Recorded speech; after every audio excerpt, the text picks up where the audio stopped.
Bonjour à toutes et à tous pour cette émission spéciale Noël, la dernière fête traditionnelle qu'il nous reste. Je voulais vous faire une émission culture des anciens, culture hyperboréenne, comme souvent dehors. Mais là, il fait quand même assez frais. Il y a un vent très frais, ça va être compliqué. Donc on va rentrer, on va se mettre au chaud, tout près du sapin, tout près de l'arbre plus exactement. On va retrouver tous les secrets de Noël et de l'arbre. On va remettre Noël à l'endroit. A tout de suite au chaud, à côté du sapin.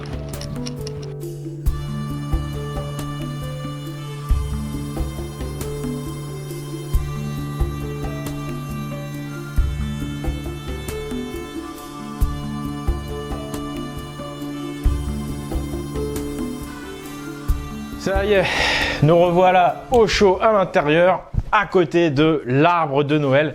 Dans cette émission, ce sera lui et vous la star, puisque vous savez que ce format d'émission culture des anciens, culture hyperboréenne, c'est votre émission. Je vais répondre à vos questions que vous m'avez posées via la page Facebook Pagan Hyperboréen.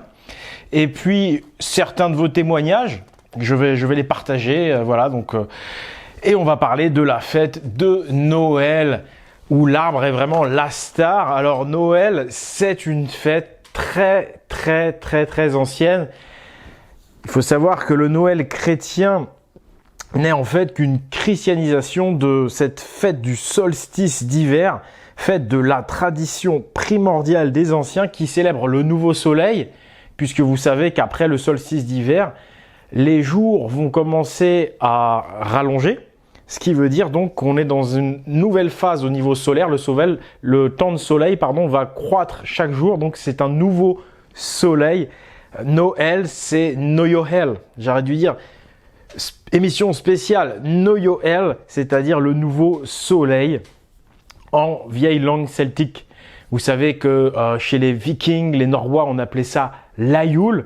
C'est pas le même nom, mais c'est la même fête. Toujours le solstice d'hiver, le retour du soleil, le nouveau soleil qui va croître. Donc on est vraiment dans la tradition des anciens, connectés à la nature, au rythme de la nature. Ces fêtes sont vraiment là pour nous faire conscientiser et nous relier à la nature. Donc comme je le disais, Noël chrétien, si vous voulez, Jésus a pris la place du soleil. On dit que c'est la naissance de Jésus. En fait, c'est parce que il a pris la place de la fête traditionnelle du solstice.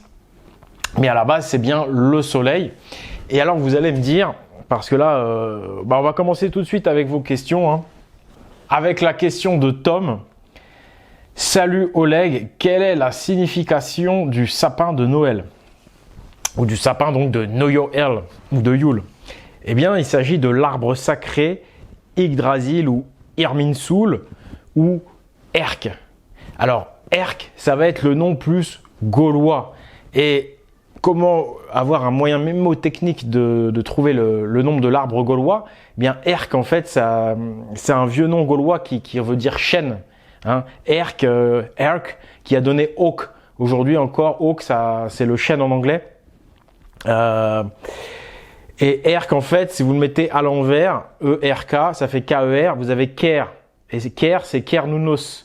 Ouais, vous savez qu'en Bretagne, il y a énormément de noms en Ker. Il y a Kernounos, Kernu, le cornu en fait.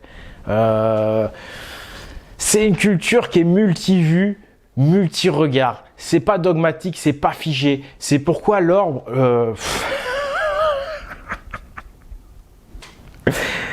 Ah, excusez-moi, c'est Noël. Ce qu'il fallait que je vous dise aussi et que j'oublie pas, c'est que l'arbre là qui est juste derrière moi, cet arbre là, il s'appelle aussi Heimdall. Heimdall, c'est un autre nom de l'arbre. Ça, faut le savoir.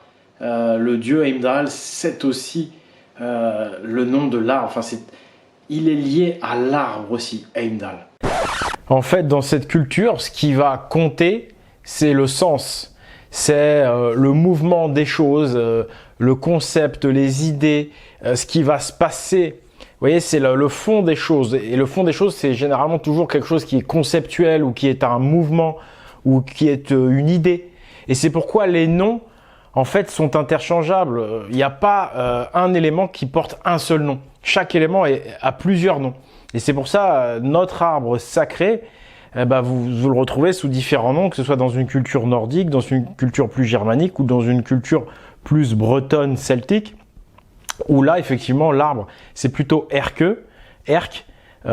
qui renvoie au chêne. Et comme je disais, vous mettez à l'envers erc, ça fait Ker, K-E-R. Et là en Bretagne, bon, il y a Locmaria Ker qui me vient tout de suite en tête. Il y a plein de super coins qui commencent ou qui finissent par Ker. Et Ker, ça nous renvoie aussi à Cernunnos, hein, Cernunnos, le dieu cornu. Et Cernu, ça fait aussi cornu, quoi. Cornu. Et les fameux casques à cornes, tout ça, vous voyez, c'est symbolique extraordinaire. Tout est symbolique et surtout multi-regard, multi-point de vue. Et c'est pourquoi je vous entraîne, vous aussi, à vous exercer à ça, à regarder les choses de façon différente. Et ça, c'est là où on va trouver la magie, en fait. Et cet arbre, donc, qui contient des noms différents, en fait, il va nous ramener, si vous voulez, à cette notion d'équilibre, à cette notion d'ancrage, de base, d'origine, de point de fixation, de mât. Moi, quand je pense à l'arbre, je peux penser au tronc, et quand je pense au tronc, je pense au mât du navire. Mais je pense aussi au pôle Nord, à l'axe du monde, l'axe de rotation de la Terre.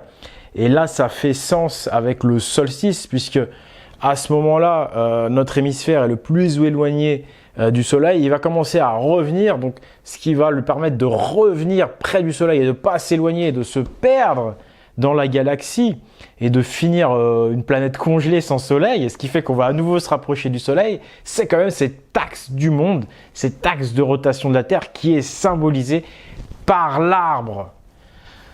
Donc au solstice d'hiver, on salue l'arbre parce que c'est lui qui nous maintient, c'est le point d'ancrage, tout tourne autour de lui. Et donc pour répondre à la question de Tom, ce sapin de Noël, tu vois, c'est l'arbre sacré de notre tradition primordiale. C'est un mât, c'est plein de choses différentes, c'est aussi une colonne vertébrale, ça dépend du point de vue. Dans notre tradition, il y a le chiffre 3 qui revient tout le temps parce qu'en fait, chaque chose doit toujours être regardée sur les 3 plans. Et quand je dis 3 plans, c'est une idée. Vous savez que dans la mythologie nordique, enfin c'est une vue, si je puis dire, dans la mythologie nordique, il y a 9 mondes. Mais prenons cette vision triple. Il y a le monde intérieur, où cet arbre sera plutôt une colonne vertébrale. Il y a le monde céleste, où cet arbre sera l'axe du monde, l'axe de rotation de la Terre, mais ça peut très bien être aussi l'axe autour du Soleil ou l'axe de la galaxie. Nous, on va s'en tenir au pôle dans ce cas-là, puisque vous savez que la fête de Noël est quand même très expressive. Tout à l'heure, je vais essayer de vous montrer la photo que j'ai prise au centre commercial. Vous savez que le Père Noël, il se trouve au pôle Nord. Donc cet arbre, c'est l'arbre du Nord, c'est l'arbre du pôle Nord. Donc là, on sait dans quel plan on se trouve exactement. Plan céleste, mais au niveau quand même terrestre. L'axe de rotation de la Terre se trouve au pôle Nord. Le Père Noël vient du pôle Nord. Le Père Noël est Odin. Le Père Noël est Odin, je le répète, c'est l'idée de transmission entre les générations. Il faut savoir que Saint Nicolas est une christianisation pure et dure de Odin. Ce vieux avec la barbe blanche, c'est lui. Hein. Il vient sur un traîneau, il vient du ciel, il vient du pôle Nord. Ça, c'est la tradition, c'est notre tradition de l'origine, hein, celto-nordique. Et puis, je vais devoir changer de batterie. Mais pour finir, il va nous livrer des cadeaux. Et ces cadeaux, ça caractérise la transmission de l'héritage. C'est pour nous rappeler que c'est très important que les anciens transmettent aux plus jeunes. C'est cette idée de lien entre les générations, ce vieux Père Noël, qui est en fait Odin, qui vient du ciel par la cheminée. Et là, il y a encore quelque chose à comprendre, cette idée de cheminée, cette idée de venir de très haut, du ciel. Donc potentiellement, on parle aussi des ancêtres défunts qui sont au ciel, qui vont malgré tout transmettre, revenir sur Terre, toujours par cette notion d'axe, de pôle et d'arbre en fait, cosmique, l'arbre cosmique Yggdrasil. Et là, cette cheminée qui en fait symbolise encore une fois cet axe et cette idée de venir de très haut, de très loin et de redescendre sur Terre pour que l'ancêtre en fait livre quelque chose, un héritage, une transmission. Le lien entre les générations, entre les vivants et les ancêtres également. il est représenté dans toute la symbolique de la fête de Noël. Je change de batterie et on continue. Me revoilà avec une nouvelle batterie pour ce Noyoel, nouveau soleil, solstice d'hiver, Yule. Et je termine avec notre arbre de Noël. Au niveau de la symbolique, eh bien, tout en haut du sapin, il y a toujours une étoile, vous savez. Eh bien, cette étoile, c'est tout simplement l'étoile polaire. L'étoile polaire qui se trouve eh bien, juste au-dessus du pôle Nord, qui est l'étoile autour de laquelle tout tourne. L'étoile polaire est la seule étoile fixe dans le ciel, je le rappelle. Et donc, toutes les étoiles vont tourner autour d'elle. C'est pourquoi l'arbre du pôle, symbolique bien sûr, eh bien, tout en haut de l'arbre cosmique se trouve l'étoile polaire. Et donc ensuite, tout vient naturellement. Les boules qui tournent, les boules autour du sapin, eh bien, ce sont les planètes. Les guirlandes, ça peut être des étoiles filantes. L'explication que je vous donne là est une explication. En réalité, il y en a plein d'autres. Tout ce qu'il faut savoir et avoir en tête, c'est la symbolique et les principales images de notre tradition. L'arbre cosmique, le fonctionnement céleste, le mouvement des astres et des planètes. Et à partir de là, toutes les choses vont devenir naturelles. Et savoir qu'il faut multiplier donc les regards. Là, c'est un regard, c'est le regard, on va dire, céleste cosmique. Mais cet arbre, il a également un sens au niveau spirituel, au niveau intérieur. Il a également un sens au niveau de la société elle-même, de la société terrestre. Il y a toujours des visions multiples. C'est quelque chose qui est en mouvement, cette tradition. Elle est là pour nous faire voir la vérité. Or, la vérité, elle ne peut s'entendre que si on comprend tout. Et on s'aperçoit vite que, en fonction du point de vue, en fonction du regard, les choses changent. Les choses ne sont pas les mêmes, ne sont jamais figées. Donc c'est une gymnastique et il y a un côté magique parce qu'en fait, vous voyez, découvrir tout ça, moi je trouve ça fantastique. On s'aperçoit voilà que il y a des choses à apprendre. La mécanique céleste, l'histoire de l'origine, toujours ces animaux également, le cerf. Le carnunos, si vous voulez, l'ours, bord, bear, arcto, l'ours aussi arctique. Il y a voilà cette idée qui nous ramène à l'hyperborée, aux temps anciens, aux époques glaciaires, mais cette idée de ne pas perdre le nord et de ne pas oublier cette notion d'équilibre aussi que peut représenter l'arbre. Donc c'est vraiment une culture que j'adore.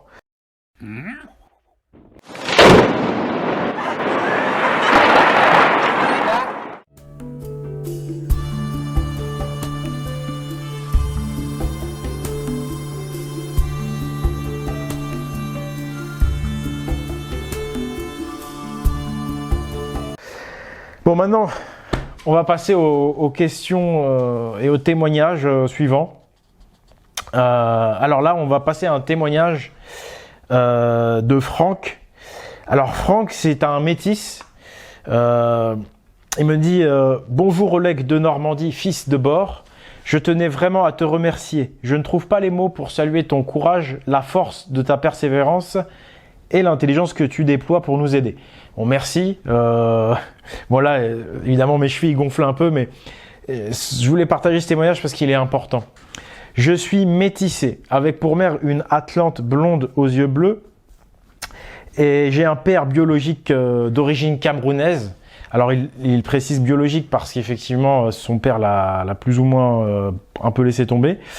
J'ai longtemps été pris, nous dit-il, dans cette problématique identitaire. Donc là, on a un métis qui nous parle de problématique identitaire. Un jour, je t'ai demandé comment me positionner au travers de ses origines, et tu m'as répondu, c'est à toi seul de définir ton origine. Cette réponse m'a beaucoup aidé. J'avais besoin de choisir une direction.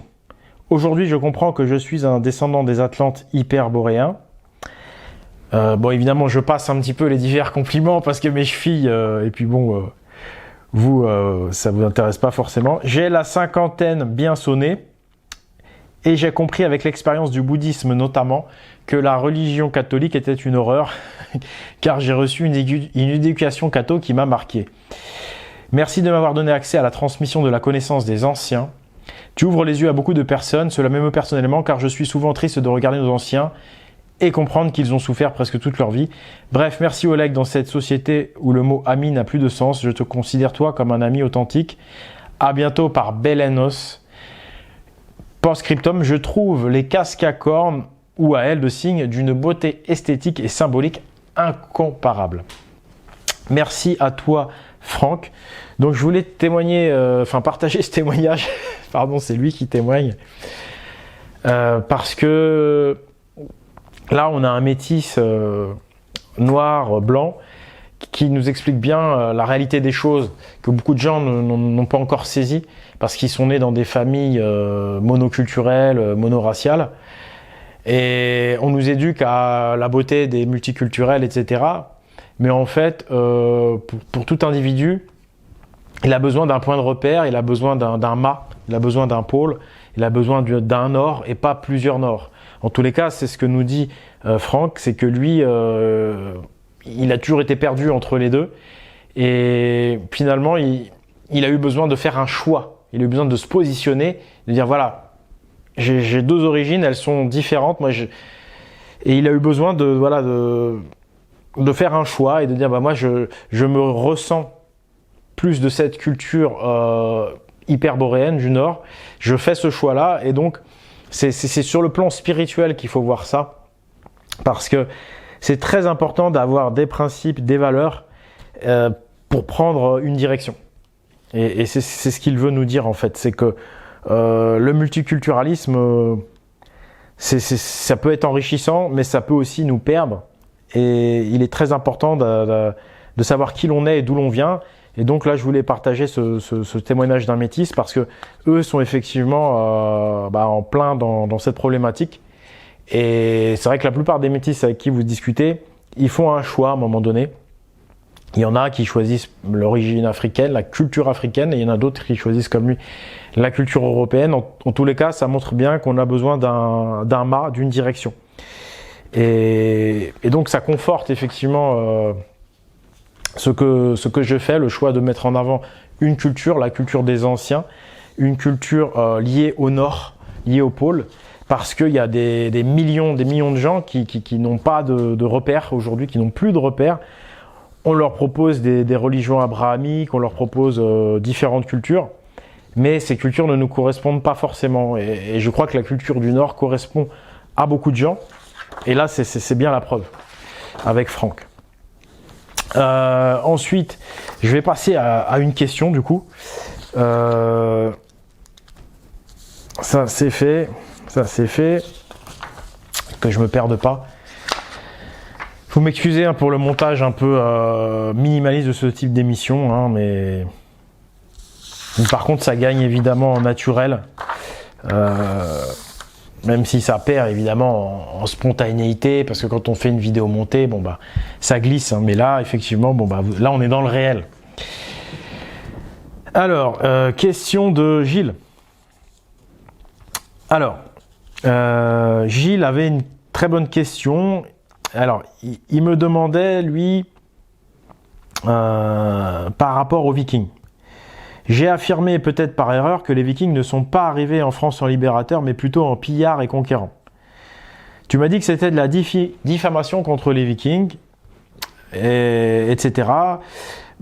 Mais maintenant, j'aimerais bien savoir d'où sont tes sources. Alors, Gilles, en fait, c'est quelqu'un qui, je pense, a pris mon travail depuis pas très longtemps, suit ce que je fais depuis pas très longtemps, et donc il arrive un petit peu. En fait, par rapport aux Vikings, aux Gaulois, aux Celtes, il y a une diffamation constante et permanente de partout. À tel point que maintenant, même les gens de bonne foi qui aiment cette culture reprennent des écrits qui sont déjà diffamatoires. Et donc, concernant Gaulois ou Vikings, c'est pareil. Hein, moi, j'aime comparer les Gaulois et les Vikings aux Indiens d'Amérique. Parce qu'en fait, les Indiens d'Amérique ont été exterminés par qui vous savez, ça on peut le dire, ça se dit, parce que ce n'est pas nous. Donc ça, il laisse dire. effectivement les Indiens d'Amérique, et puis ça permet de culpabiliser les Américains. Donc ça on peut le dire, les Indiens d'Amérique ont été génocidés. Par contre on n'a pas le droit de dire que les Gaulois, enfin on n'a pas le droit. On n'entend jamais parler les gens dire que les Gaulois ont été génocidés. Pourtant c'est un fait. Les Gaulois ont été génocidés. Il faut savoir que la plupart des populations qui sont revenues habiter en Gaule sont d'origine germanique. Parce qu'il y avait eu énormément de... Enfin la population gauloise a été décimée. La plupart des Français sont d'origine gallo-germanique. Donc voilà, la culture celte, ou celte plus exactement, c'est une culture émancipatrice d'hommes libres, connectés à la nature, avec des gens libres, des gens heureux, qui connaissaient des moyens de soigner, qui ne nécessitent pas tous les gros moyens hospitaliers. C'est un exemple bien sûr, mais ils pouvaient, si vous voulez, faire une société très confortable et surtout une société de joie et de liberté, sans passer par des gros moyens. Et ça, ça dérange tous ceux qui veulent faire du business déjà, et puis qui veulent contrôler les gens. Hein. Le contrôle de la population, l'exploitation nécessite des moyens.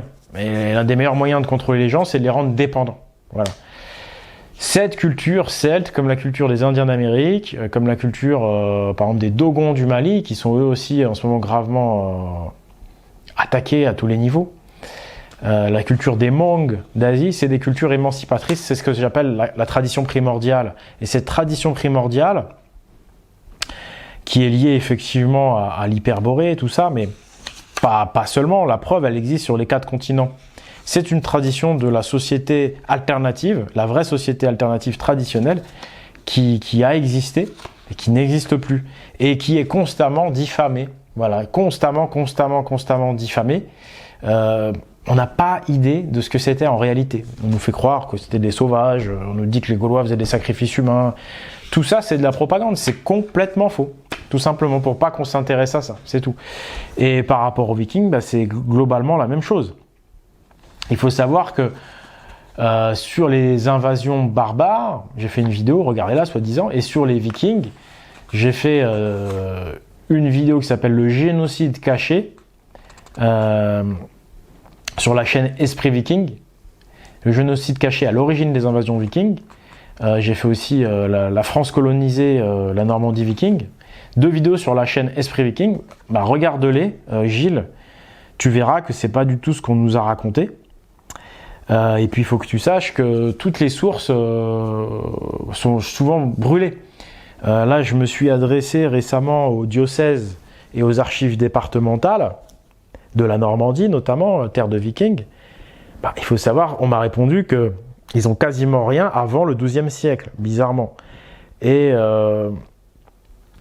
comme par hasard, à la Révolution française, on a brûlé toutes les archives de l'histoire, beaucoup des archives de l'histoire de la Normandie. Cette période-là, justement, la période des Vikings, comme de par hasard. Et puis ensuite, le 6 juin 1944, les Américains ont bombardé et détruit les archives départementales aussi. Bon, bizarre aussi. Donc à chaque fois qu'il y a un grand événement politique, révolution, Deuxième Guerre mondiale, bizarrement, toutes les archives historiques sur la période viking sont détruites. C'est quand même étrange. Bref, donc tu vois, des sources, en fait, effectivement, c'est difficile de les retrouver parce qu'elles sont détruites, mais il y en a quand même une poignée. Mais surtout, ce qui nous intéresse, quand on est un historien qui veut comprendre la vérité et qui ne fait pas que se référer à la source du système, la source qu'on veut bien te donner, c'est un travail de compréhension du fonctionnement des sociétés, des problématiques des sociétés, des états d'esprit des sociétés. C'est par déduction qu'on avance, c'est par divers recoupements, ça se complexifie. Mais c'est vrai que j'ai beaucoup d'exemples en tête d'écrits qui m'ont mis sur cette voie.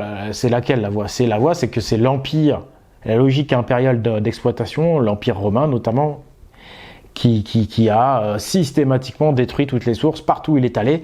Il a détruit également complètement la civilisation de Carthage. Les Romains avaient pour consigne non seulement de génocider tous les gens intelligents, donc les druides par exemple, mais également de détruire tout, raser complètement les villes. J'en veux pour preuve, Alésia a été complètement rasée, Carthage. Il fallait qu'ils effacent tout. C'était une violence inouïe, une méchanceté incroyable. Donc, et malheureusement, cet état d'esprit n'a pas fini. On continue à chaque fois à réécrire l'histoire. Donc voilà. Et d'ailleurs, tu peux regarder donc ces vidéos sur la chaîne Esprit Viking, mais tu peux aussi regarder la conférence. Parce que là, j'ai un témoignage de Bernard et Dominique. Bonjour Oleg, suite au visionnage de la conférence Les Vikings en vérité, justement, ça te concerne Gilles, conférence que j'ai donnée à Caen, Les Vikings en vérité, ils me disent félicitations pour ton travail et ton courage. Nous sommes certains que la société est en train d'évoluer positivement. Enfin, et cela grâce à des personnes comme vous. Votre conférence nous a appris encore beaucoup et contribué à nous ouvrir un peu plus les yeux sur des manipulations institutionnalisées subies par tous depuis si longtemps. Voilà Gilles, première question. Maintenant je vais prendre peut-être un deuxième témoignage, on va peut-être alterner un petit peu. Joyeux Noël, joyeux nouveau soleil à vous. Et puis, ouais, j'allais dire salut Odin. Mais ce que j'aime vraiment dans cette culture, c'est que elle nous laisse le choix. Si tu préfères par exemple Belenos, si tu préfères Thor, si tu préfères Tyr, tu vois, il n'y a pas de dogme, il n'y a pas de tu dois être comme ça, tu dois préférer ça dans la vie. Si tu préfères le côté sage et malicieux d'Odin au côté héroïque et un peu brutal de Thor, c'est ton choix. Si tu préfères Freya, que pour toi la vie ça doit être une volupté, tu vas préférer Anna, ou si tu es plutôt breton, tu vas préférer Freya, si tu es plutôt, je sais pas, si tu résonnes plus avec cette culture-là, tu vois. Il y a une ouverture. Les choses communes, ce sont les principes, tu vois, le principe de pôle, d'arbre, les cycles, les fêtes, toujours en fonction de la saison, toujours liés à la nature, à ce qui se passe à cette période de la saison. Ça, c'est des principes qu'on partage tous. On peut que être d'accord là-dessus, tu vois. Mais après, la façon dont ça va se manifester, tu as une liberté, un choix. Et ça, moi, j'adore. Moi, là, voilà. Je suis sur Odin, mais vous êtes peut-être sur une autre image du Père Noël. Père Noël, tout simplement, si vous préférez. Peut-être certains encore vont préférer Saint-Nicolas parce que voilà, ils ont grandi peut-être dans le christianisme. Voilà. Alors, témoignage d'un tipeur. Alors, les tipeurs, c'est important. Hein. Donc, merci à vous, merci beaucoup. Vous êtes généreux et ça me permet de plus en plus de m'approcher peut-être d'une indépendance financière. Ça serait vraiment génial. Ça me permettrait de faire ça sur le très très long terme. Ce serait vraiment génial de me consacrer pleinement à ça. Donc, tipeur Souma. Bonjour Oleg, je trouve que ton travail est absolument fantastique. Chacune de tes vidéos me passionne et tu m'as vraiment fait changer de vision du monde. Ça fait plaisir parce que changer de paire de lunettes, hein, comme disait Thierry Casasnova, tout est là en fait. Que ne fut ma surprise quand j'ai découvert ce que tu avais à dire sur les pyramides de France et surtout celle du parc Monceau, qui me faisait poser beaucoup de questions quand je jouais autour étant petit. Ta chaîne est une vraie pépite et toutes tes vidéos me font beaucoup réfléchir. C'est vraiment un changement d'état d'esprit pour moi et je t'en remercie car je trouve vraiment que cela offre une porte de sortie à toute l'idéologie mondialiste, capitaliste qui se met en place avec tous les complots absolument abjects que j'ai été amené à découvrir ces dernières années. Mon frère a lu ton livre il y a peu et l'a trouvé incroyable. Je vais le lire aussi cet été. C'est une question, c'est un témoignage qui date du mois de juin, excusez-moi, j'ai du retard. Voilà, bon courage et force. Merci à toi Souma. On va passer à la question suivante. Alors, Myriam. Bonjour Myriam. Merci Oleg. J'ai été interpellé sur le sujet d'une constellation qui se situe en période à cheval de novembre-décembre. Bon alors, relisez-vous quand vous mettez un commentaire. Le Serpentaire, le 13e signe du zodiaque pour la NASA. As-tu des renseignements au sujet du personnage illustré par nos ancêtres? L'homme qui tient un serpent dans ses mains. Alors, je m'arrête là. Elle nous parle de la 13e constellation du zodiaque qui s'appelle le Serpentaire et qui se trouve effectivement entre le Sagittaire et le Scorpion. entre le Scorpion et le Sagittaire, entre novembre et décembre. 13e suite du zodiaque pour la NASA. Alors, j'arrête tout de suite avec la NASA. Je te rassure, il n'y a pas que la NASA qui connaît cette constellation. C'est une constellation parfaitement connue. Il n'y a aucun problème avec ça. C'est pas un truc de ouf. En fait, c'est juste qu'elle n'est pas effectivement dans le zodiaque. Elle ne fait pas partie des 12. Pourtant, elle existe. Et bien, tout ça, ça a un sens aussi. Ça a un sens et je vais t'inviter à réfléchir à ça. Voilà. Démerde-toi. Non, je rigole. Je rigole. Je vais quand même te mettre sur la piste. Évidemment, je charrie. Pourquoi c'est le 13e et pourquoi il est en dehors des 12? Chaque fois qu'on te renvoie aux 12, pense au zodiaque. Pense aux 12 signes du zodiaque. Pense au cercle divisé en 12 parts. Et le 13e, le serpentaire, s'il est isolé, ce signe, quand on parle de serpentaire, on peut aussi parler de dragon. C'est parce que tout simplement, c'est le trésor. C'est le trésor, c'est le serpent que tu peux retrouver sur le caducée d'Hermès. Caducée d'Hermès qui n'est autre qu'un Irminsul stylisé d'une façon différente. Et donc, avec tout ce qu'on a dit là dans la vidéo, je vais t'inviter à imaginer et à positionner du coup ce serpent. Où est-ce qu'il se trouve par rapport à ces 12 signes? Tu vois ce que je veux dire? Et là, tu vas comprendre pourquoi il n'est pas dans le zodiaque. C'est parce qu'en fait, il se positionne ailleurs, le serpent. C'est le 13e, c'est le trésor.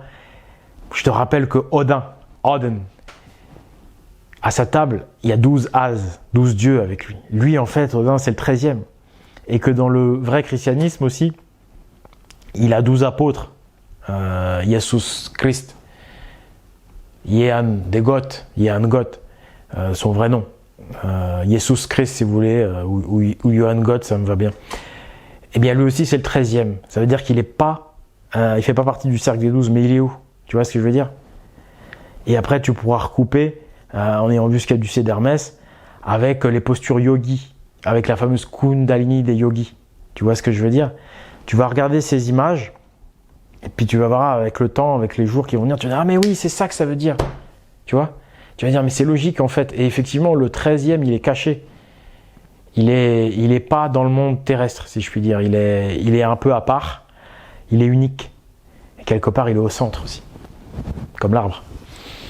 Donc, voilà, le serpentaire, c'est pas la NASA, je te rassure. C'est bien au contraire. On est en plein dans la culture des anciens. Et donc, après, tu me parles, effectivement. Donc, tu vois, tu as cette image en tête. Il a une image en tête, Myriam. Elle a une image en tête, Myriam. C'est cette magnifique image qu'il y a sur le chaudron de Gundestrup. Vous savez, le fameux chaudron de Gundestrup que vous pouvez voir dans certaines de mes vidéos. Vous avez Cernunnos, le dieu cornu, Erk. Bon, bref. Vous avez Cernunnos avec ses deux cornes de cerf. Et moi, j'adore les cornes de cerf parce qu'elles ont une signification un peu différente. C'est toujours des cornes. Mais il y a, tu sais, tu as les cornes d'auroch ou de taureau, les cornes de bélier qui partent comme ça. Et puis tu as vu les cornes de cerf. Ça fait comme un arbre en fait, ça fait comme des petits arbustes. Et effectivement, Cernunnos sur le chaudron de Gundestrup, d'un côté, il tient, pour vous ce sera plutôt là, d'un côté il va tenir un torque, c'est-à-dire comme un U ou comme un cercle ouvert non fermé, et de l'autre côté il tient un serpent. Donc ça, c'est pareil, je vais pas te le dire comme ça parce que en fait, ce serait vous priver de cette possibilité de trouver par vous-même et d'avoir votre propre explication. Donc après, discutez-en entre vous. Mais là, je vois que de par vos témoignages, vous commencez à comprendre le système. Donc je vais pas vous donner tout cuit, ce serait vous priver du plaisir de trouver. Et peut-être même vous allez avoir une autre interprétation qui sera tout aussi valable que la mienne. Mais c'est exactement ça, Myriam. Tu vois, là, tu as déjà les réponses. En fait, tu me poses la question, mais tu as déjà le début de réponse. Cette image de Cernunnos au milieu, avec d'un côté le serpent et de l'autre côté le torque, ça va t'aider. Là, on n'est plus sur les 12 signes, là, on est dans le 3 de la tradition. Je disais toujours les 3 plans, le ternaire, que moi, j'aime toujours mettre en rapport avec féminin, masculin, androgyne, ou ciel, terre, et l'intermédiaire, c'est qui? Tu vas voir.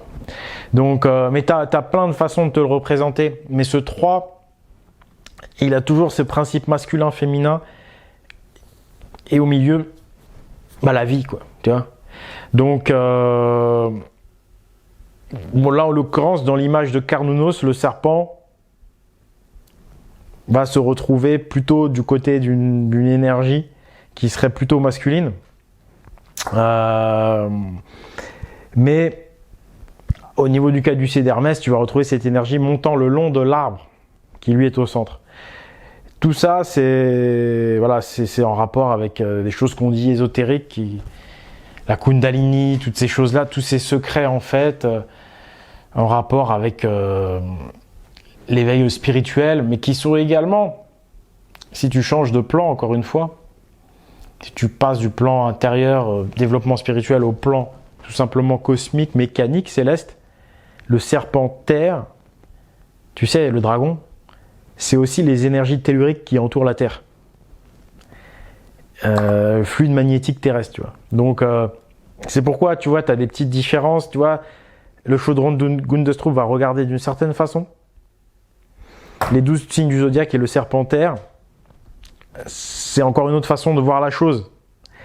Et donc, peut-être de voir des choses similaires, mais également autre chose. Voilà ma petite Myriam. Je pense que je t'aurais donné un très bon début de réponse. Mais je pourrais en parler pendant 1 heure, en fait, à chaque fois. Je vais passer à la question suivante. Sandrine, pardon. Bonsoir Oleg. Je vous ai découvert ainsi que vos vidéos il y a peu de temps. Il y a quelques semaines seulement. Je suis donc une nouvelle venue en quelque sorte. J'aime beaucoup tout ce que vous nous révélez et divulguez. J'apprends énormément. Je suis fasciné par tous ces sujets que sont l'Hyperborée, l'Atlantide, les Vikings, les Celtes et les Gaulois. Grâce à vous, je remonte à mes véritables racines. Les vidéos sur la médecine des anciens et la péninsule de Kola sont grandioses. Encore un grand merci. Ma question. Quelle est la signification des boules, guirlandes et autres décorations du sapin de Noël? Merci et belle fête de nouvelle clarté. Parce qu'effectivement, Know Your Hell, c'est nouveau soleil, mais c'est aussi nouvelle clarté. Parce que quand vous passez de l'allemand à, au vieux saxon ou au vieux gaulois, le sens d'un mot peut changer, mais c'est toujours lié à l'idée de lumière, de clarté, de retour, de chaleur, de lumière. Et donc, on peut aussi dire Noël, nouvelle clarté. De l'allemand Noël, il me semble, quelque chose comme ça, ou Noël, ouais, en allemand. Alors, j'ai déjà un petit peu répondu finalement tout à l'heure. Les boules, c'est les planètes qui tournent autour. Ça pourrait très bien être des étoiles aussi. Hein. Et puis les guirlandes, ça peut être des étoiles filantes, ça peut être des tas de choses différentes. Sache que l'arbre, c'est l'axe de rotation de la Terre. Quand on est sur le plan céleste, mais il y a d'autres plans encore une fois. L'étoile polaire en haut. Tu vois, cette mécanique céleste, cette culture est faite pour nous apprendre à nous imaginer, parce que c'est en nous imaginant que nous pouvons nous créer nos propres opinions, et qu'ainsi nous pouvons être notre propre mât, notre propre maître, et ne plus être manipulés par des gourous religieux, par exemple, ou par des gourous publicitaires, modernes. C'est fait pour nous apprendre à penser par nous-mêmes, et ainsi à nous émanciper, et donc à créer une société d'hommes et de femmes libres. Alors, ensuite, Guillaume. Guillaume a une question, une très bonne question. Y a-t-il bien 2 courants chez les Celtes? Alors, les Celtes avec Thor, Odin, Frey, Freya, El, Heimdall, etc., etc. Les Celtes avec Taranis, Toutatis, Esus, Lugh, etc. Alors, il y a 2 mythologies plus exactement. Il n'y a pas 2 courants, même si certains vont essayer de créer 2 courants, ceux qui veulent nous diviser, évidemment, eux vont dire oui, il y a 2 courants, etc. Ils vont même essayer de les opposer. Pas du tout. c'est pas deux courants. Il y a un seul courant, c'est celui de la tradition hyperboréenne. Et ensuite, il y a deux manifestations de celui-ci. C'est la mythologie nordique et la mythologie celtique.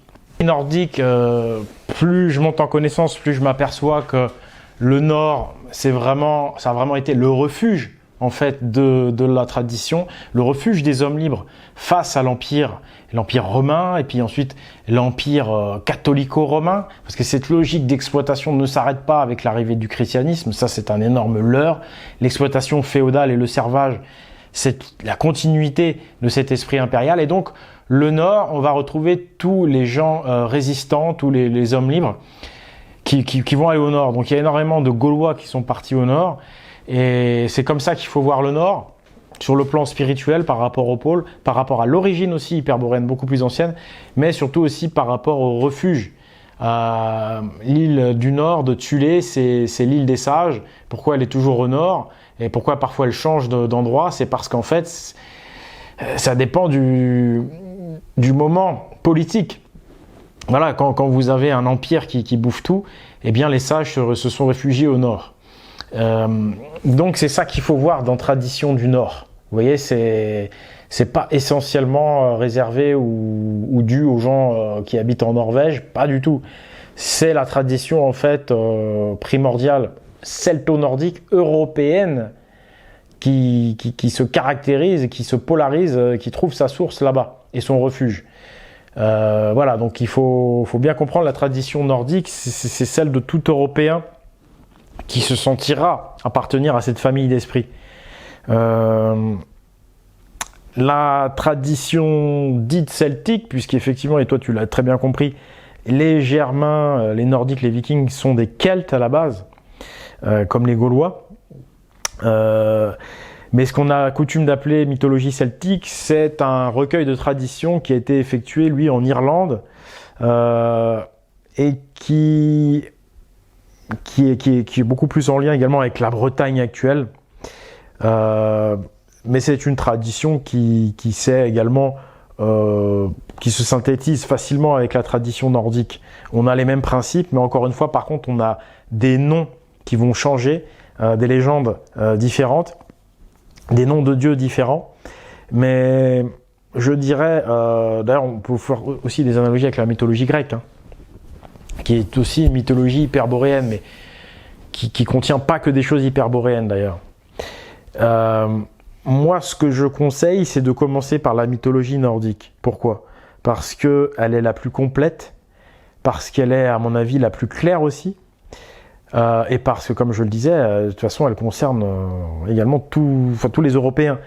J'ai montré la carte de ce que j'appelais la Gaulodinique. On a une ribambelle de noms de villages qui s'appellent Thor, le dieu Thor, partout en France, pas uniquement en Normandie. Donc il y a une histoire cachée de France qui est très très liée à la mythologie nordique. Et donc voilà, moi je conseillerais plutôt de commencer par celle-là et surtout de commencer par une seule au départ. Pourquoi? Pour pas s'en mêler les pinceaux tout simplement. Et donc c'est comme ça que je le verrais. Mais après, si toi tu es beaucoup plus à l'aise en mythologie celtique, et vas-y, fais-toi tes repères par rapport à ça. Sachant que tes repères, ça va souvent être les principes, comme je le disais, le ternaire, toujours le même, toujours ces mêmes principes. Chaque dieu va se retrouver quelque part par rapport à ses caractéristiques que tu peux retrouver dans le ternaire. Yin-yang et équilibre au milieu, ou par rapport aux 12 signes du zodiaque. Les 12 signes du zodiaque, l'astrologie, c'est très intéressant parce que, en fait, chacune de ces traditions, ces principes viennent de là. Donc, en fait, quand tu reviens au zodiaque, au ternaire ou aux runes, tu reviens aux principes de base et que tu vas retrouver en fait dans les différentes mythologies. Mais c'est vrai que ces principes sont peut-être plus difficiles aussi à intellectualiser, tu vois. Pour la plupart des gens, il faut mieux passer par la mythologie, parce que la mythologie, elle est faite pour ça, elle est accessible aux enfants, tu peux raconter à tes enfants. Ton enfant va comprendre l'histoire d'une certaine façon, et puis toi, tu vas pouvoir avoir une réflexion peut-être un peu plus profonde. Donc moi, je conseille de passer par la mythologie nordique, mais effectivement, les Nordiques sont des Celtes, comme les Gaulois. Mais donc, pour répondre à ta question, il n'y a pas deux courants. Il y a un seul courant hyperboréen, mais il y a eu plusieurs manifestations. Après, il faut aussi dire quand même que la mythologie celtique a été quand même beaucoup plus judéo-christianisée, malheureusement. Donc, oui, en ce sens-là, on pourrait dire qu'il y a des petites différences, c'est vrai. Mais il n'y a pas d'opposition. Et la preuve, c'est que les Tuatha Dé Danann, qui sont un peu l'équivalent des As dans la mythologie nordique, les Tuatha Dé Danann, ils viennent aussi d'Hyperborée, ils viennent aussi des îles du Nord. Donc ça, c'est des principes qui parlent, comme Apollon l'Hyperboréen de la mythologie grecque. Voilà Guillaume. Bon, on va refaire un petit témoignage. Un témoignage de Bruce. Bonjour Oleg, bravo pour ton livre, il est très enrichissant et permet de redresser pas mal de non-dits. Non-dits desquels j'étais moi-même victime sans le savoir. Bref, il m'a permis aussi de conscientiser beaucoup de choses et surtout de réactiver ma lignée au travers de mon ADN et de le faire partager à mes enfants. Originaire de l'Aveyron, après recherche, je suis descendant des Ruthènes. Les Ruthènes, c'est une tribu qui ont pris part à la bataille d'Alésia avec les Arvernes. L'Empire aurait réussi à effacer tout cela de ma mémoire si tu n'avais pas été là. Donc, encore une fois, merci. Personnellement, je suis cherchant en alchimie depuis mes 14 ans et il est difficile de trouver les lois qui régissent ce monde. Mais je dois dire que tes vidéos, notamment avec Jacques Grimaud, ouvrent pas mal de portes, mais surtout enlèvent les voiles du mensonge qui compliquent encore plus la chose. Sache que je suis maintenant acquis à la cause des paganes. Signé Bruce. Salut Bruce, merci pour ce témoignage. Voilà, toujours intéressant, je pense, d'avoir des retours comme ça. Alors évidemment, c'est subjectif. Il y a d'autres témoignages, malheureusement, que je ne vais pas retransmettre et j'en suis désolé, je ne peux pas tous les retransmettre, mais ceux qui me paraissent les plus intéressants, si je puis dire, et puis après, les goûts et les couleurs, c'est subjectif aussi, faut pas m'en vouloir, je les partage. Je pense que certains, ça peut peut-être les aider à comparer, à dire, moi je vois les choses comme ça, lui il les voit comme ça. Moi je trouve ça vachement intéressant. Et bien sûr, je ne lis pas la totalité du témoignage non plus. J'essaie de vous lire ce qui me paraît le plus intéressant à partager. Donc merci Bruce. Ça c'est fini. On va passer à la question suivante. Là, je vais me mettre debout un petit peu pour faire circuler le sang. Ça va faire varier les points de vue. Alors, François, pourrait-on causer du minimum de monde d'air sporaire et des cycles climatiques tels les poupées russes? Alors, c'est une question très technique là de François. Il nous parle, il est question des réchauffements et refroidissements successifs et de leur mise en parallèle des faits historico-économico-climatiques. Les mouvements de population, migration nord-sud, les métissages méditerranéens, les grands empires et leurs mouvements, le théâtre des guerres, tout s'explique par le climat et les changements climatiques. J'abrège un petit peu. Donc, en gros, François, il nous parle de ce que parfois on peut appeler le Ragnarok dans la mythologie nordique. Bref, des grands bouleversements climatiques qui peuvent être aussi des grandes catastrophes naturelles, des cataclysmes. Et il parle donc des minimums et réchauffement, refroidissement. Tout ça, c'est effectivement fondamental et hyper intéressant. Et c'est, tu vois, ce côté glaciaire qu'il y a dans notre tradition, c'est un avertissement aussi quelque part. C'est une façon de mémoriser dans notre tradition le fait qu'il est possible, et qu'il est déjà arrivé en tous les cas, que l'Europe soit complètement congelée. Voilà. Qu'on se retrouve dans le monde des glaces du jour au lendemain, en pleine, peut-être même en plein Marseille, j'ai envie de dire, ça peut peut-être se retrouver complètement congelé. En tous les cas, 100 km, 200 km au-dessus de Marseille, c'est certain, c'était congelé. Ça, je peux vous le dire, et pendant au moins 3 ans, et c'est là seulement 3000 ans. Donc, des grands changements comme ça, il y en a eu, et effectivement, ça explique les plus grands événements de notre histoire. Alors après, lui, il dit, il avait dit la guerre de 100 ans, par exemple, ça pourrait être dû à ça. Non. En tout cas, moi, je pense pas. Non, non. Là, faut pas tomber, encore une fois, dans la dualité ou dans le tout ou rien, tu vois. Faut rester dans l'esprit hyperboréen, un multi-point de vue. Jamais être dogmatique. Il n'y a rien qui est tout blanc ou tout noir. Non, la guerre de 100 ans, c'est pas ça. Là, par contre, c'est très, très politique. On en parlera plus tard. Mais par contre, les fameux déluges, l'émigration des Atlantes vers la Méditerranée depuis donc la mer du Nord, tout ça, c'est des grands changements climatiques, la glaciation. Et là, effectivement, on va expliquer donc des grands bouleversements. Mais après, voilà, tous les événements politiques ne sont pas dus au climat. Par exemple, il y a des gens qui disent que les invasions vikings, c'était dû au climat. C'est faux, c'est faux. Il paraît qu'il a fait un peu plus chaud, bah tant mieux. Mais justement, les Vikings, du coup, ils auraient été très bien chez eux. Non, les invasions vikings, c'est des causes politiques, c'est une agression qu'ont subi les pays du Nord. Et justement, au pays du Nord, il y avait déjà tous les résistants qui avaient déjà fui l'Empire romain depuis longtemps, hein, des ancêtres de Gaulois qui étaient là dans le Nord. Donc là, ils sont venus chatouiller l'Empire, les gens qu'il fallait pas chatouiller en fait. Donc ils ont réussi à en coloniser certains par la force, par le sang, mais les autres se sont regroupés un peu plus au nord et puis se sont organisés et sont repartis à la conquête pour venger déjà leurs frères et leurs ancêtres massacrés, et puis pour mettre un stop à cet empire, quoi, pour que tout le monde ne finisse pas esclave non plus, et puis pour aider aussi les gens qui habitaient dans l'empire et qui n'en pouvaient plus. Il faut savoir que les Vikings ont été appelés aussi par des populations saxonnes gauloises, par exemple, par des tas de populations de Gaule qui en avaient ras la casquette de cet empire, quoi. Donc c'est une révolte sociale globale, en fait, et donc à cause politique. La cause, c'est l'empire.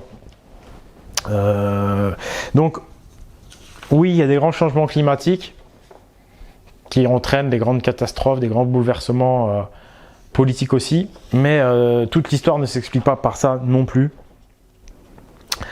Voilà. Alors, il nous reste... Ah oui, il nous reste... Non, ça j'ai fait. Question maintenant de Travel Explorer.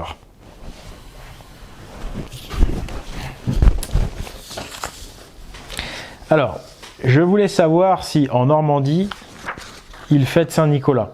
Parce qu'en Belgique, par exemple, oui, le 6 décembre. Il faut savoir que le Père Noël a été inventé par la fameuse boisson Coca-Cola et que la légende de Saint-Nicolas et Père Fouettard est la version christianisée de Odin et ses corbeaux diabolisés par le christianisme. Alors, Travel Explorer 13, merci. Alors, il y a du vrai et un peu du faux. C'est pertinent ce que tu dis. Par contre, c'est pas Coca-Cola qui a inventé le Père Noël, parce que je te dis que le Père Noël, en fait, c'est dans la tradition, c'est l'ancêtre qui revient transmettre, qui revient du ciel, qui est Odin, ou qui peut être, je sais pas moi, ça peut être quelqu'un d'autre. C'est vrai que moi c'est surtout Odin que j'ai en tête, mais ça pourrait être d'autres dieux des autres mythologies. Mais c'est l'idée de l'ancien qui va transmettre. Et ça, non, ça n'a pas été inventé par Coca-Cola. Par contre, on peut dire que Coca-Cola, effectivement, a remis au goût du jour cette tradition. Et qu'il a un peu récupéré à son compte aussi, en changeant les couleurs du Père Noël. Parce que le Père Noël, à la base, il est vert, hein, comme la couleur des Celtes. Hein. Et lui, il l'a mis en rouge. Par contre, il a récupéré l'ours, la notion de pôle Nord. Bref, ils ont remis un peu au goût du jour cette tradition sans le dire, en faisant une fête commerciale. Parce qu'aujourd'hui, Noël, c'est une fête commerciale, malheureusement. Mais à la base, c'est une fête très ancienne, traditionnelle, européenne, hyperboréenne. Après, oui, tu as raison, Saint-Nicolas, c'est une christianisation de cette fête. Et le Père Fouettard, c'est la diabolisation des corbeaux d'Odin, en fait. Effectivement, le Père Fouettard, il a des cornes aussi, parfois c'est Krampus. Il est représenté en Krampus, il a des cornes, il est méchant. C'est le côté, encore une fois, diaboliser les anciens dieux diaboliser la tradition des hommes libres en les rendant maléfiques, diaboliques. Et effectivement, le père Fouettard ou Krampus, c'est la diabolisation de ce qu'étaient en fait les corbeaux d'Odin au départ. Que savoir que souvent la fête de Saint-Nicolas, il est accompagné par 2 pères en noir. Les pères Fouettards sont en noir, parfois ce sont des noirs eux-mêmes. Mais en fait, pourquoi ils sont noirs? C'est parce que c'est les corbeaux d'Odin qui sont noirs. C'était pour ça en fait. Donc vous voyez, c'est une christianisation. C'est-à-dire que quand ils ont inventé ça, c'était pour que ceux qui connaissaient la tradition, la vraie tradition, l'acceptent. Parce qu'eux, ils voyaient dans les 2 personnes en noir les corbeaux d'Odin. Et ils voyaient Odin qui venait donner à l'enfant le cadeau. Mais après, ils ont diabolisé le père Fouettard, etc. Effectivement, pour un peu, comme d'habitude, quoi, diaboliser les anciens dieux. Et puis, mais globalement, oui, c'est vrai que Coca-Cola a repris ça. Alors, c'est bien, mais d'un autre côté, c'est dommage qu'ils nous ont pas fait retrouver le vrai sens de cette fête et qu'aujourd'hui, on mange comme des empiffrés sans savoir vraiment ce que signifie le sapin, etc. C'est dommage, mais bon, on va pas s'en plaindre, c'est déjà ça. Je vous rappelle qu'aujourd'hui, Noël est en danger. Pour moi, les choses sont claires. Au début du siècle dernier, 19e siècle, il y avait un regain d'intérêt pour cette tradition. Et depuis plusieurs années, on essaye de détruire cette tradition. Je vous rappelle qu'il y en a qui disent que c'est un phallus. Alan Duc, par exemple, ose dire que l'arbre symbolise le phallus. C'est quand même honteux, c'est insultant. Ça, c'est de la propagande d'idéologues religieux, de religion abrahamique, qui détestent l'ancienne tradition, qui sont formatés à détruire la tradition. C'est une guerre sourde qui dure depuis des siècles contre la tradition, qui est organisée par des fanatiques religieux qui pratiquent leur religion en secret et qui se présentent jamais comme des religieux, mais ils vont tout faire pour rendre notre tradition dégueulasse. Voilà, donc l'histoire des phallus, c'est de la pure propagande. Voilà. L'arbre n'a rien à voir avec ça, mais ces gens-là vont dire ça. Donc, c'était bien d'en reparler. Parce que, comme quoi, il y a eu quand même certains qui avaient un regard positif sur cette tradition. La preuve, Coca-Cola créer le Père Noël, c'est plutôt sympa, quoi, tu vois. Mais jamais ils ont été dire, ou peut-être qu'ils l'ont dit à l'époque, on ne sait pas, c'était il y a 80 ou 100 ans. Jamais ils ont dit que c'était en rapport avec la tradition celto-germanique, quoi. C'est dommage qu'on le sait pas, ça, tu vois. Bon, essayons de faire connaître ces choses. Alors, il va nous rester une question et un témoignage d'une personne. Donc, je vais vous parler du témoignage de Jean-David. Alors, il me dit pour ce qui est de ton impact dans ma vie, je suis absolument stupéfait par le contenu que tu dévoiles et essaie de l'introduire dans mon entourage depuis un sacré moment. Mais à cette époque, je n'avais pas encore connaissance de toi. Que tu sois attaqué ne m'étonne absolument pas, car je vois bien comment le monde me regarde depuis ma jeune enfance, période à laquelle j'ai commencé à mettre en lumière un système défaillant en Europe. Je suis né en Colombie en 94. Donc, salut à toi, ouais, 94, il est jeune, il a 25 ans, et a été adopté par un couple de Français. Tu me montres la direction spirituelle à prendre pour rencontrer des personnes qui sont comme moi. Je sentais quelque chose en moi qui me faisait penser depuis un moment que je ne suis pas normal, entre guillemets, et les explications que tu fournis sur les Atlantes, la pilule verte et les traditions nordiques, mais surtout le calendrier qui correspond à mon rythme de vie annuel depuis toujours, ces éléments que tu partages me font ressentir mes racines les plus profondes et surtout spirituelles. Obligatoire que mes enfants lisent les écrits que tu promotionnes, ça va me faire une sacrée bibliothèque, mais c'est pour le bien-être de la Terre et de la société humaine. Mon père me dit que pour changer le monde, il faut commencer par changer soi-même. Je fais partie de ceux qui sont assez fous pour croire qu'ils ont la possibilité de changer le monde.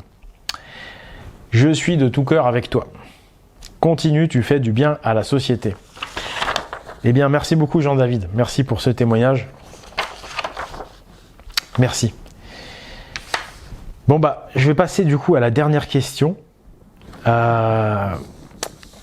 Skull Bourzoum. Salut Oleg, merci pour tes vidéos. Que penses-tu des pierres à cupules et connais-tu le site des Externstein en Allemagne? Je pense qu'il est sur un méridien vert. Alors, sincèrement, mes connaissances concernant les pierres à cupules,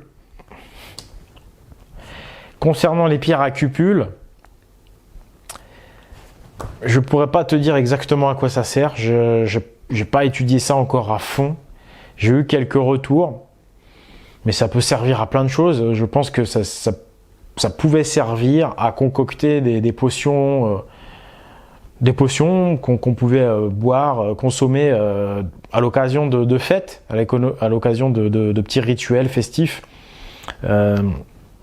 tout simplement. Après, je sais que voilà, encore une fois, quand tu vas voir ça, tu as tous les religieux cachés, enfin ceux qui sont des religieux anti-païens, si je puis dire, qui vont te dire que c'est une pierre de sacrifice. Tout ça, c'est des bêtises, c'est systématique, c'est horrible. Enfin, ces gens, franchement, sont des fanatiques, ils ont un problème, quoi. Ou alors, la plupart du temps, c'est des gens qui répètent bêtement, hein, d'ailleurs, sans savoir. Sincèrement, je pense que c'était pour préparer quelque chose, moudre du grain. Il y a un côté symbolique aussi dans le creux. Il y a le côté féminin en fait qui est symbolisé par le creux. Donc il y a aussi le côté symbolique à voir. Mais ça peut servir à tout un tas de trucs. Après, il faut être détraqué pour systématiquement penser à des sacrifices d'animaux et tout ça. Après, ça peut très bien être des offrandes au sens,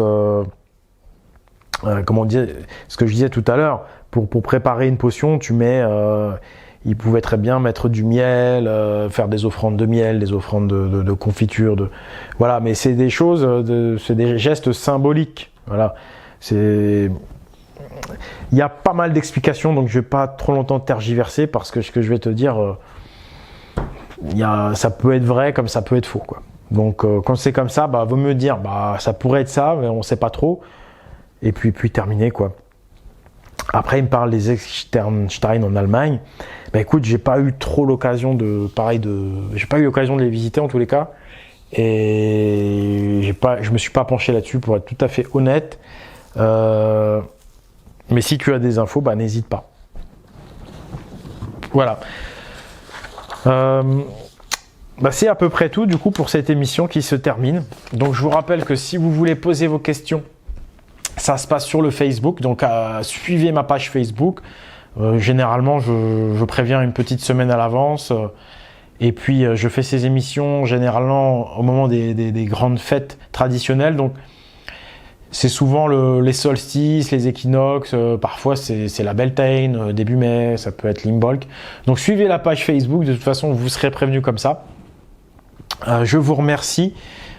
N'hésitez pas donc à me soutenir si vous le pouvez sur Tipeee. N'hésitez pas également à rejoindre la communauté Pagan si vous voulez discuter avec d'autres gens sur le Discord, etc. Si vous voulez essayer de participer à des choses, eh bien voilà, les portes sont ouvertes avec la communauté Pagan.